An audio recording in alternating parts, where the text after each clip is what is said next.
അഭിമന്യു വധക്കേസിലെ രേഖകൾ കാണാതായതിൽ ഹൈക്കോടതി രജിസ്ട്രാർക്ക് പരാതി. കുറ്റക്കാർക്കെതിരെ നടപടിയെടുക്കണമെന്ന് അഖിലേന്ത്യാ ലോയേഴ്സ് യൂണിയൻ ആവശ്യപ്പെട്ടു.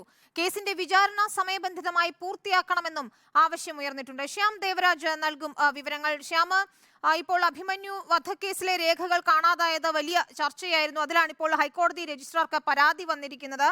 എന്തൊക്കെ നടപടികൾ സ്വീകരിക്കണമെന്നാണ് പരാതിയിൽ പറയുന്നത്? ഒപ്പം ഈ അഖിലേന്ത്യാ ലോയേഴ്സ് യൂണിയൻ പരാതി നൽകിയതിന്റെ അടിസ്ഥാനത്തിൽ ഏതെങ്കിലും തുടർ നടപടികളിലേക്ക് കടന്നിട്ടുണ്ടോ? വിനിത, അല്പസമയം മുമ്പാണ് അഖിലേന്ത്യാ ലോയേഴ്സ് യൂണിയൻ ഇത് സംബന്ധിച്ചൊരു പരാതി ഹൈക്കോടതി രജിസ്ട്രാർക്ക് നൽകിയത്. കീഴ്ക്കോടതികളുടെ ചുമതലയുള്ള, അതായത് വിചാരണ കോടതി ഉൾപ്പെടെയുള്ള ജില്ലാ കോടതികളുടെയും മജിസ്ട്രേറ്റ് കോടതികളുടെയും ചുമതലയുള്ള ഹൈക്കോടതി രജിസ്ട്രാർക്കാണ് പരാതി നൽകിയത്. അഭിമന്യുവിന്റെ കൊലപാതക കേസിലെ ചില രേഖകൾ, സുപ്രധാനമായ രേഖകൾ, ഏതാണ്ട് 5000-ഓളം പേജ് വരുന്ന രേഖകളാണ് കാണാതായത്. ഈ രേഖകൾ പുനർനിർമ്മിക്കാൻ ഹൈക്കോടതി വിചാരണ കോടതിക്ക് നിർദ്ദേശവും നൽകിയിരുന്നു.